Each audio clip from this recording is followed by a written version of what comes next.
Hey everyone, in this video we're going to give an introduction to chemical process control.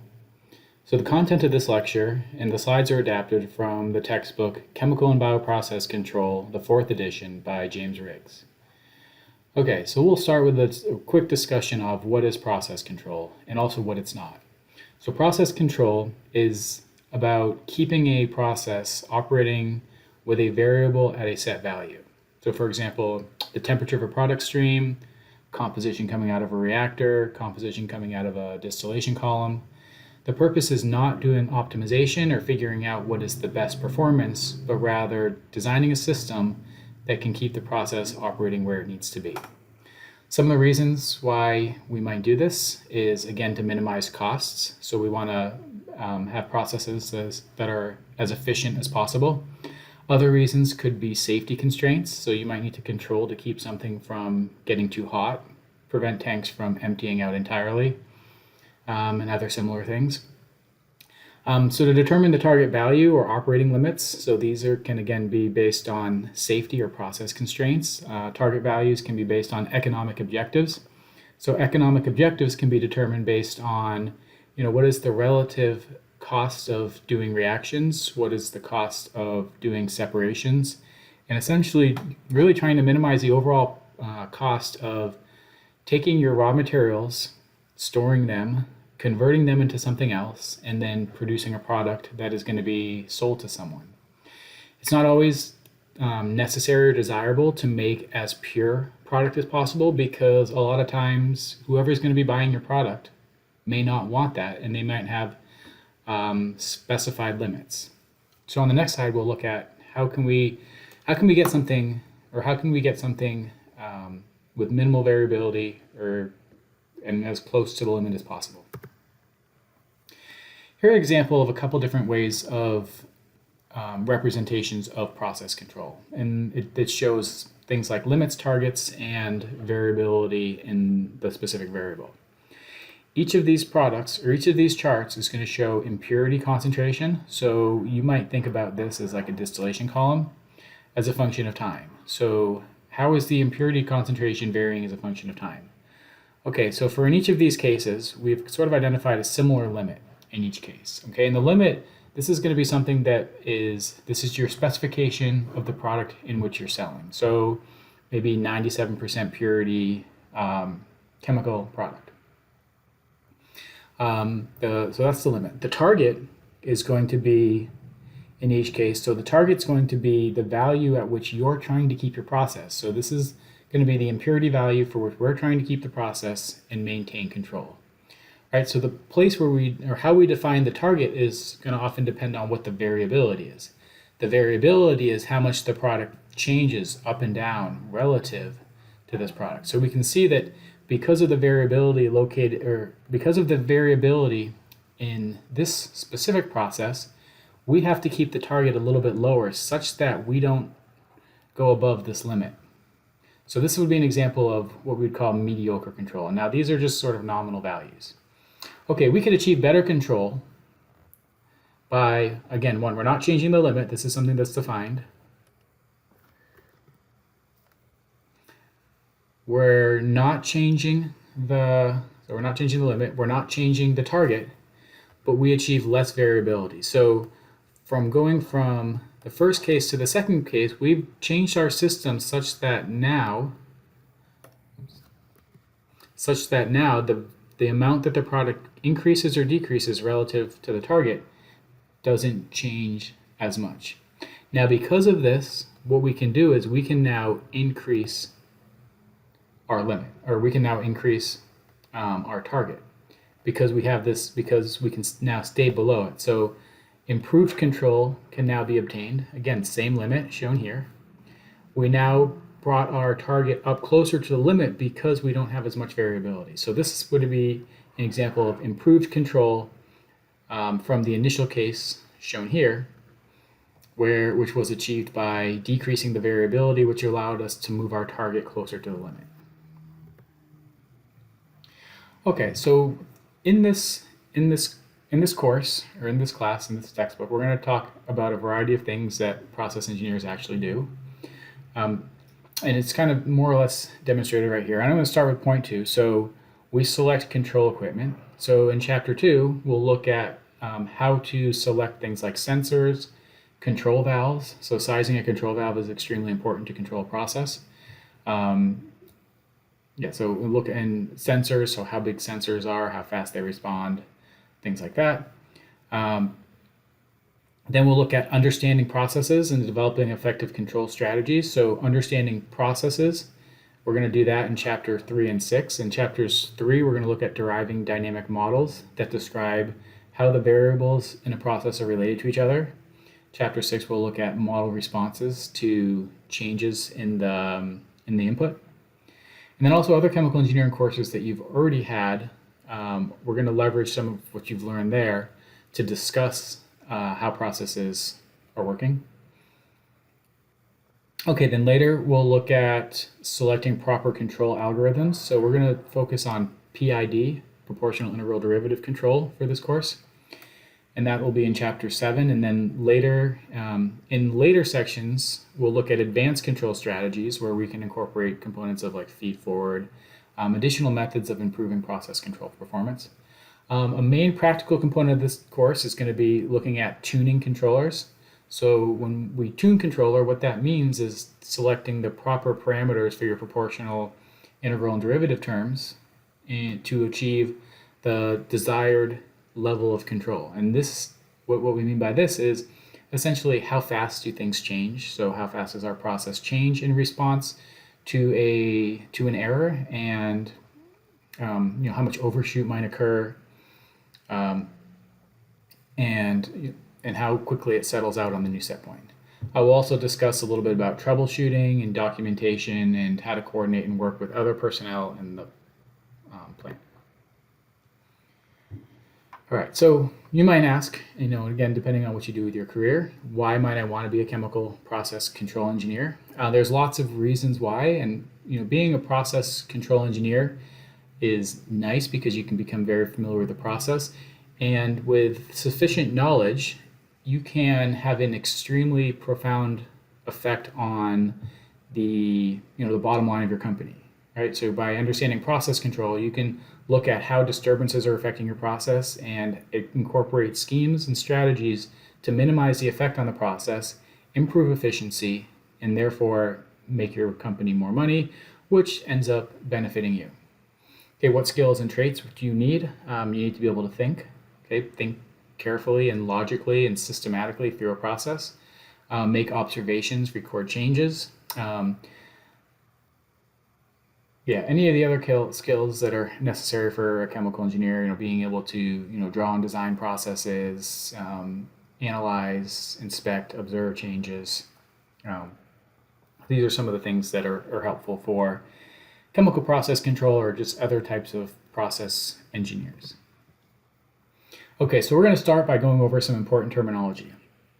Okay, and we're going to do 2 examples. So we're going to discuss terminology with respect to one example, which is taking a shower, and the second example is going to be driving a car. Okay, so the first thing we need to discuss is the process. So the first term, the process. So this is really what's happening. So this could be something like your reactor, it could be your distillation column, it could be a storage tank. And in your process will have inputs, physical inputs like flow rates that go in, heat transfer to, and outputs, and that could be heat transfer out. It could be flow rates out, so you can have things flowing into and out of your system and energy transferring into and out of your system, just like we discussed in previous cases. So again, like we said, one is taking a shower and one is driving a car. Okay, the control variable, this is the most important parameter, and this will help us define everything about the process control system. The control variable is the variable that you want at a set value. And you can know what this is based on what is the objective of a specific unit operation. So for example, a distillation column, you're trying to separate an impurity or trying to produce a pure product. And so the purity of the product stream would be your control variable. For a heat exchanger, you might care about the temperature of the product stream that you're either heating or cooling. For a reactor, you might care about temperature or composition, etc. So for taking a shower, what we care about is the temperature, so the water temperature. For driving a car, there could be two set points. One of them is the speed, and the other one is going to be the position in the road. So those would be two different set points. Now, if we have two different set points, that means we're going to need two different input variables to affect each one of these. Because again, in the focus of this class is going to be feedback processes or process control systems that are what's called single input, single output. So this means is that we have isolated processes where one input affects one output and another input affects another output. These can affect each other, but they don't interact or they don't compete with each other. Next important parameter is called set point. That's the value where you want your control variable to be. So again, for the shower, it's whatever the comfort level is. For the speed, it could be speed limit.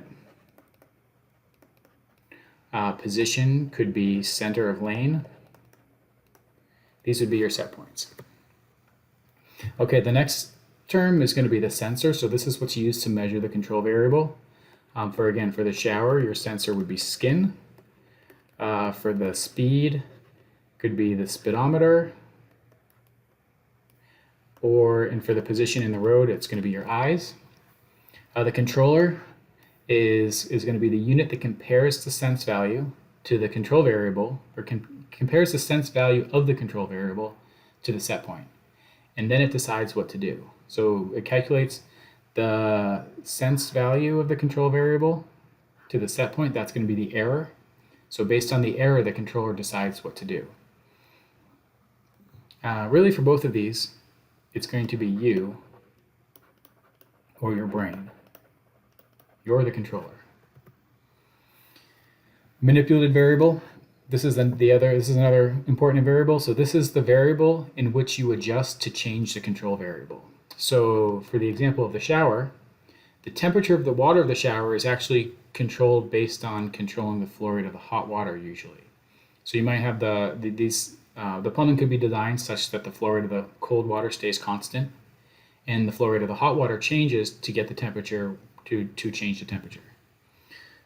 So we'll call this the flow rate of hot water. Now there can be various things that you think about what could be the manipulated variable, and I like to think about what is the thing that you're actually changing that's going into the process that affects it. So something that's going to affect the flow rate of the hot water is going to be the valve position on the valve. What's going to affect the valve position on the valve is, again, turning, like the turn of the handle, right? So we could think about this as maybe we change the valve position. So the valve in itself, which is the actuator, the next term, is an example of another type of process. So for our process of taking a shower, we're going to say the flow rate of the hot water, that's what's coming into our process that's affecting the temperature. Okay, what's the manipulated variable for the speed on the car? This is going to be the gas flow into the engine. What affects the position of the car on the road? The tire direction. Okay, so the next term, now if you're thinking other things, maybe this will make sense when we go to the next one. The next term is the actuator. So the actuator is the thing that's used to change the manipulated variable. Okay, so what's used to change the flow rate of the hot water? Like we said, it's the valve position, but it's also the turn of the valve. Okay, so as we turn the valve, it's going to affect the flow rate of the hot water. So, but also your hand. So you're using your hand, the knob, and the valve position. This is what we're changing in order to change. This is what we're changing to change the flow rate of the water, which affects the temperature. For the example of the car, we have the gas pedal. And then for the tire direction, we have the steering wheel.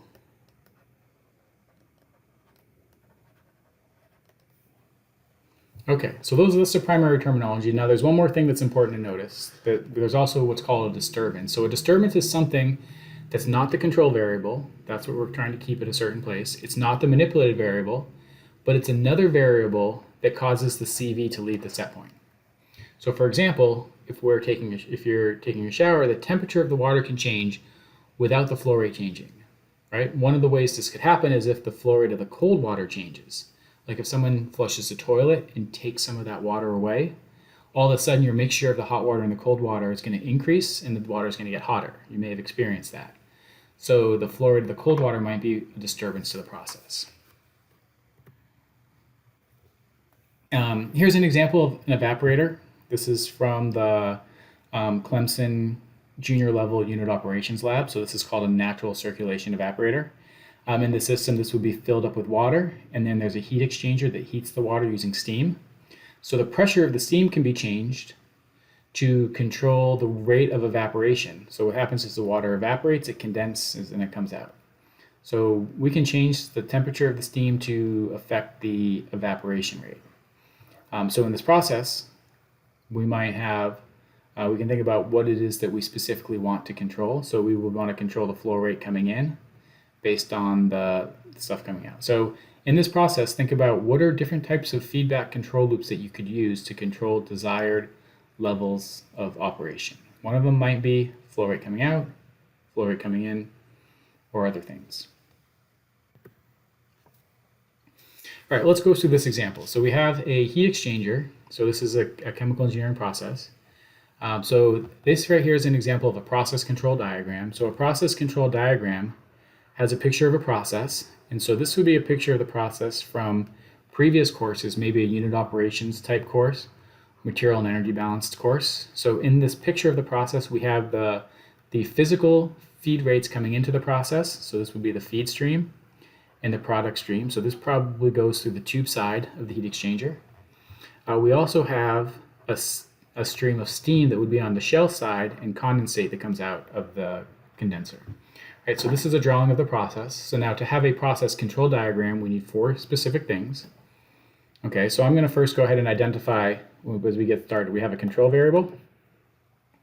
This is going to be the temperature of the product stream. And then we're also going to have a manipulative variable. Right, so what is it that we use to change or control the temperature of the product stream? Well, it's going to be the flow rate or the temperature of the steam, or the pressure of the steam. I'm just going to say for now, I'm going to call this the pressure of the stream. We could say flow rate, we could say temperature, we could say some other things. But typically, if you have a valve on the steam, we're controlling what it is, the pressure of the steam on this side, and we know the pressure of the steam is related to the temperature of the steam. And then the flow rate coming out is going to be related to the heat transfer from the steam to the product stream. Okay, so now for our process control diagram, since we know our CV is the temperature of the product stream, we have to measure the temperature of the product stream. So the temperature of the product stream is measured here. So this is called TT, so the temperature sensor / transmitter. So it's typically labeled T as in transmitter because the sensor includes a transmitter or something that sends the signal. Okay, so we measure it. We have to be able to control the manipulative variable, the pressure of the steam. So we need an actuator. So here we have a valve drawn on the steam. So the valve on the steam is the actuator. So first we have a sensor. Second, we have an actuator. Okay, so we measure it. We can change this. So then we need a controller. Okay, so third, we need a controller. So a controller is going to compare the measured value to the set point, right? So the fourth thing that we need is a set point. So the set point would be the specified value of the temperature. So the controller compares the specified value to the measured value, and it tells the actuator what to do. So those are 4 components of a process control diagram. The set point is actually the most important because without the set point, there's no process control. You're not keeping anything anywhere. It's just kind of doing what it wants to do. So don't forget the set point. Even though many examples that we'll see in this class might forget to draw that on the process control diagram or the process that we're looking at. But again, if you're asked to do this, it's extremely important that it includes sensor, actuator, controller, set point. All right, so we identified what these were on the last slide. You can fill them in here.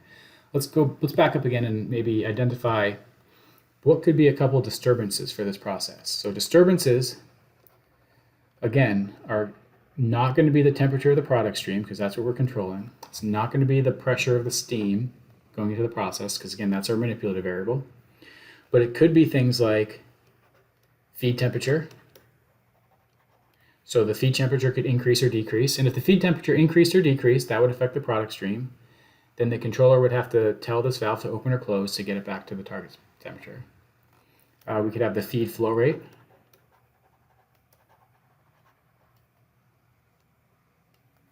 Other things, the pressure on this side, the supply side pressure could change, which would change the pressure through the valve based on the our knowledge of the flow rate, delta P, etc. through a valve.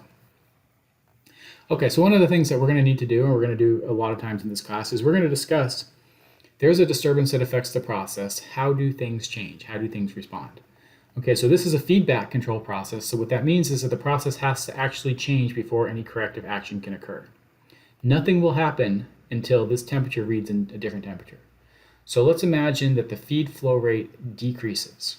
Okay, so if the feed flow rate decreases, we want to sort of step through and see what happens in the process. So a slower feed flow rate means on a per time basis, less product is going through the system. If less product is going through the system and we have the same amount of heating, that means the product is going to heat up. So it's going to gain energy. If it gains energy, the temperature increases. Now, as soon as the product stream measures an increase in temperature, the controller is going to, the sensor is going to catch that, and the controller is going to take action, and it's going to tell the steam valve to close. Okay, so again, that's going to be in the design of the algorithm on the controller. So the steam will close. Once the steam closes, the temperature of the product stream will come back down. Now, the controller algorithm is going to be set to determine how fast and how much this valve actually opens to get this to the right point. Now, it might do things like open up really fast and then close a little bit and then open a little bit more and then settle off at a new value. Right, like if you're cooking and you want to boil water, you might crank your stove top all the way up, let the water get nice and hot, and then as soon as it gets to boiling, you back down on the temperature a little bit. So that's an example of, kind of changing it really fast and then slowing down on it a little bit. Okay, you can think about doing the same sort of process for a dissolved oxygen control in a bioreactor. I mean, maybe a normal type of continuous stir tank reactor. You could look at that for exothermic, endothermic type reactions.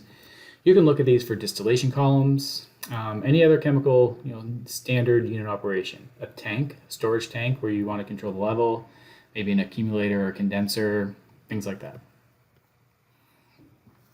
Okay, so we looked at the physical process, and now let's discuss the logic flow diagram. So the logic flow diagram for a feedback control loop tells us how information goes through a process. Okay, we'll first look at, let's start with the process. So here's our process, shown here. Okay, so our process, coming out of our process, is our control variable. Oftentimes the control variable is labeled as Y, so the output of a process is Y, the input is labeled as U. Okay, so the process has an input and the process has an output, but there's also other disturbances can affect the process. U is the input to the process, or the manipulated variable. This is what we can control. The disturbance would be any other variables that we cannot control but affect the control variable. Okay, so if we think about how this goes, so we have our control variable, or our process output, which is Y. So this control variable is what it is. So that sort of defines the product, or what's coming out of the process. So in order to be able to control and keep this at a specific value, we have to measure it. So the sensor is what's going to measure it. So coming out of the sensor, we would have our sensed value of the output parameter. Okay, let's look at the example of the heat exchanger. This is going to be the product stream temperature. So this would be TS. Okay, so now the sensor, depending on the type of sensor, the sensor is going to have a relationship the sensor is going to have a function that relates the sensed temperature to the actual temperature. Now at steady state, we would expect these two to be equal. But for control systems that operate dynamically, these aren't going to be the same thing. So if the temperature of the product increases by 5 degrees instantaneously, the temperature might slowly change over the next few seconds or so. It'd be like putting a thermometer into hot water. It doesn't jump up and change right away. There is a lag time and a delay for the process to respond. And that really depends on the type of sensor that you have. But based on the type of sensor, we can write a dynamic modeling equation that relates the temperature of the sensor to the temperature of the process, and we're going to do that in Chapter 3. Okay, so now we have a set point. So the set point, T specified, is the user-defined value. Okay, so the sensor, now the sense value is going to be related or compared to the set point to give the error. So this term E is the error, and so E is equal to, or let's do it this way. E is equal to, we have positive of the set point, and we have negative of the sensor. So this is going to be the error. Okay, the controller now is going to be another process. So we're going to have another equation, and this is going to be a dynamic equation that relates the output of the controller C. So C is controller output. This could be a variety of things, like if the actuator is a valve, the controller might output an air pressure. It might output a milliamp signal that's converted to an air pressure. It might output a valve position, and it might say, change valve position by 10%. Okay, but C is controller output. Okay, and this is going to be the controller we're going to talk about later. So this is going to be like a PID type controller. And then, so again, the actuator is going to be what changes the manipulated variable. So U is the input to the process, which is the manipulated variable. And in the case right here, we said it was the pressure. We said it was the steam pressure. So we'll say steam pressure. That's the steam pressure is the input to the process. That's what does the heating to get us to the temperature. So that would be the manipulated variable. And the actuator changes the manipulated variable. So the input to the actuator, C, this might be something like air pressure if it's a pneumatic valve. So the PID controller, it could be an output of a current that's converted to air pressure using an IP converter, for example, something of that nature. All right, so this is going to be pretty similar for all feedback control loops, or for basic feedback control loop that has a controller, an actuator, a process, and a sensor. Now the disturbances, again, this is something like the feed flow rate, the feed temperature, other types of things. And again, everything in here can be the same, and now the disturbance can come and cause a change to this control variable, or the temperature.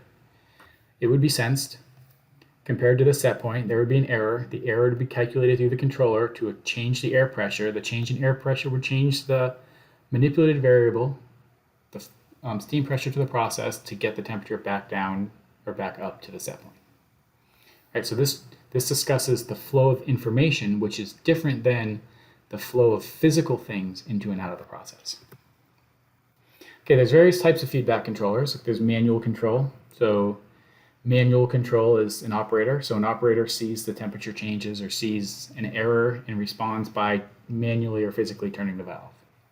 Okay, there's on-off control. On-off control would be like a room thermostat. An on-off control, you'd have an upper and a lower limit. As soon as you pass the upper limit, the cooling would start to occur until it gets down to the lower limit, and then cooling shuts off. Then as this room warms back up again, or cools back down again, depending on whether your thermostat or your AC system, to keep you within the specified range. PID control is the most common type of feedback control. So this is based on a combination of proportional, integral, and derivative action. So the proportional causes the system to change fast. Integral causes the system to change to a new value, and the derivative term allows you to change faster and sort of back off a little bit as you approach your new set point.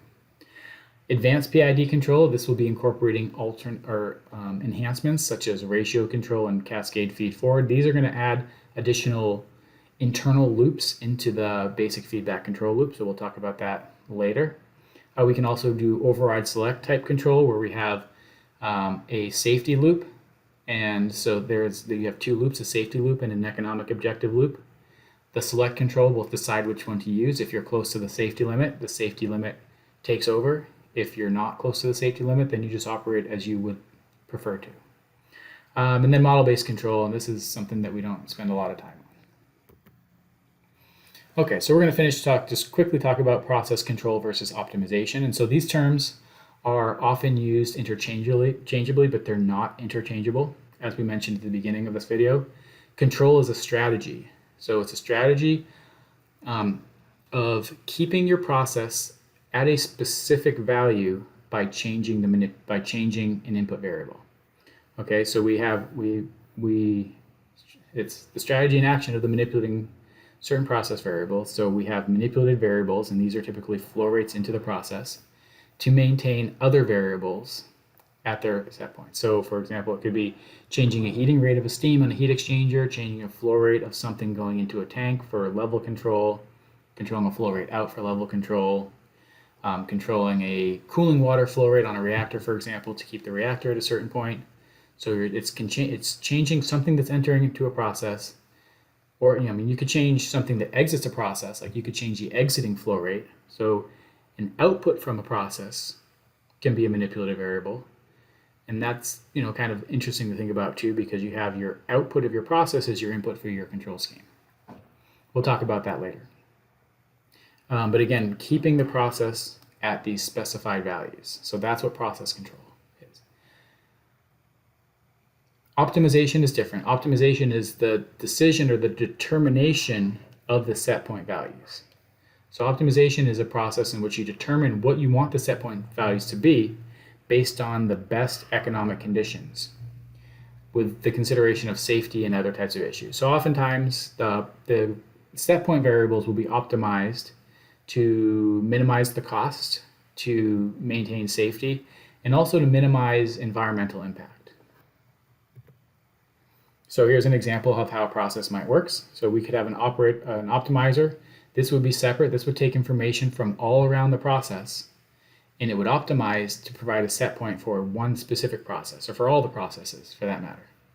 Okay, and then again, down here, we have our process control diagram. So the optimizer determines the set points. The controller, which is going to be the focus of this class, is going to be to keep the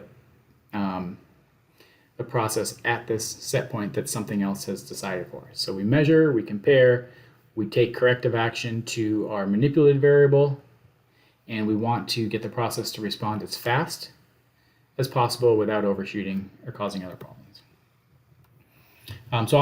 So oftentimes the typical optimization has an optimization function, and it's going to be something like product value. So product value minus feed cost minus utility costs. This isn't going to incorporate things like capital costs. So it's strictly what is the current cost versus product value minus utility costs. Okay, what are some things you maybe think about? What information do you need to calculate these? So you can look up essentially product values. This is what you can sell it for. Feed costs, you can find these material costs.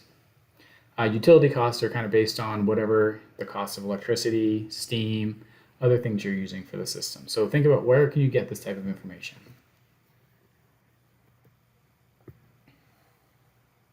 So here's an example of an economic objective for a reactor. Oftentimes we know that as we increase the temperature for the reactor, we get higher reaction rates. This would be better conversion, higher purity. We don't always want that though. Sometimes we want to operate at a lower because of a certain economic objective. It costs money to heat the reactor, so this is going to cost us money. As we heat the reactor, we might have other things that occur, like side reactions.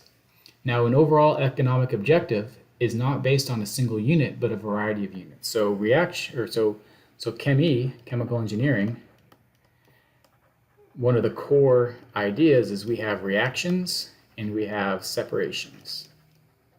So we take raw materials and we react them to make something else, and then we separate that valuable product from all the other stuff. If it's easy to separate the product from the reactant, you might choose to react at low conversions.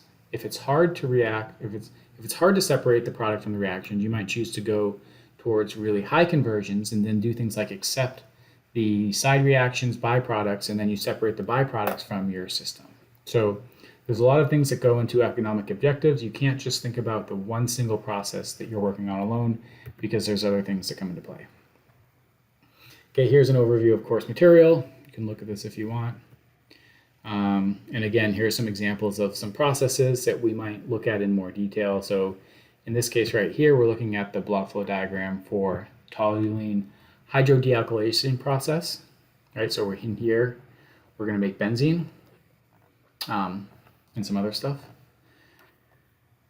We can look at process control as needed through the reactor. So we have a reactor system right here. We're going to look at, we have a still where we're doing separation, another type of gas separator in this process. Each one of these units will have individual process control schemes that we can look at with the overall purpose of maximizing this amount of benzene that we're getting from the toluene.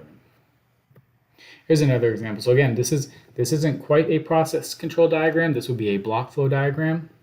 We could convert this into a process control diagram if we knew specifically what we were trying to control. And then finally, here's a closer example of like a PNID type diagram, which shows the overall process with more instrumentation and other things. Our purpose of this course, we're not going to go into detail on this, but more on looking at individual processes, drawing process control diagrams, and thinking about if a change is made in the process somewhere, how does that change propagate through the process, and how do we incorporate control schemes to keep our values or our control variables at specified values. All right, and here's a more detailed picture shown here. All right, thanks for your attention, and we'll see you next time.